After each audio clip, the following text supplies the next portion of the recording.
જંગલી વિસ્તારમાં રહેતી એક સ્ત્રીને એના પતિ સાથે બહુ સારા સંબંધો નહોતા.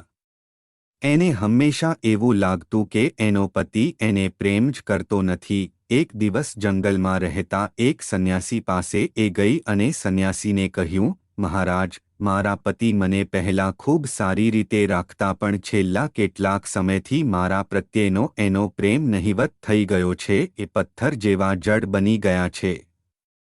મેં આપના વિશે ખૂબ સાંભળ્યું છે. આપ એવી કોઈ જડીબુટ્ટી આપો કે મારા પતિનો પ્રેમ પ્રાપ્ત થાય અને હું એને વશમાં કરી શકું. મિત્રો, આપણી સાથે પણ આવું થતું હશે, પણ સંન્યાસીએ શું જડીબુટ્ટી આપી તે જાણતા પહેલા જે મિત્રો નવા હોય તે ચેનલને સબસ્ક્રાઇબ કરી લેજો. આપણી ચેનલમાં હંમેશા સાચા અને સારા વિચારો જ જાણવા મળશે. અને જો આ વિચારો જીવનમાં ઉપયોગી લાગે તો એક લાઇક કરી દેજો અને બીજા મિત્રો સુધી શેર કરજો.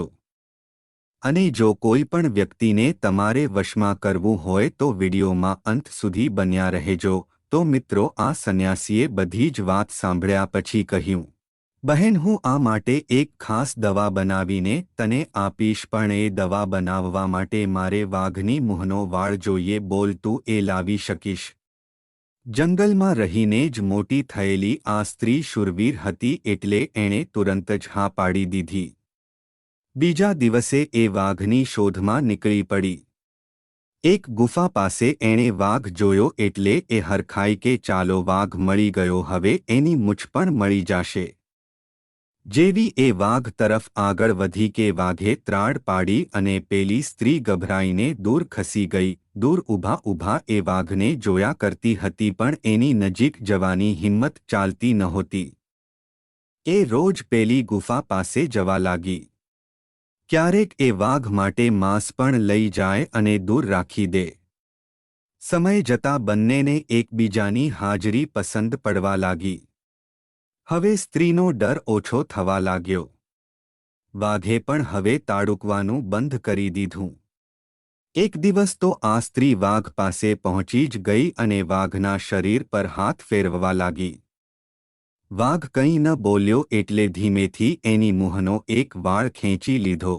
દોડતી દોડતી એ સંન્યાસી પાસે ગઈ અને સંન્યાસીના હાથમાં વાઘનો વાળ આપીને કહ્યું, લ્યો મહારાજ, આ વાઘનો વાળ અને હવે મારા પતિને વશ કરવાની જડીબુટ્ટી બનાવી આપો. સંન્યાસીએ વાળને અગ્નિમાં નાખી દીધો. પેલી સ્ત્રી ગુસ્સામાં બોલી કે તમે આ શું કર્યું? હું મહામહેનતથી જે વાળ લાવી હતી એમાંથી જડીબુટ્ટી બનાવવાને બદલે તમે એને સળગાવી દીધો. સંન્યાસીએ હસતા હસતા ઉત્તર આપ્યો, બહેન, તને હજુ ના સમજાયું. જો પ્રેમ અને ધીરજથી વાઘ જેવું હિંસક પ્રાણી પણ વશ થઈ જતું હોય તો પછી તારો પતિ તો માણસ છે. બોધ, આપણે લોકોને વશ કરવા ઈચ્છીએ છીએ પણ એની સાચી રીત અપનાવી નથી અને એટલે લોકોનો પ્રેમ આપણે પ્રાપ્ત કરી શક્યા નથી.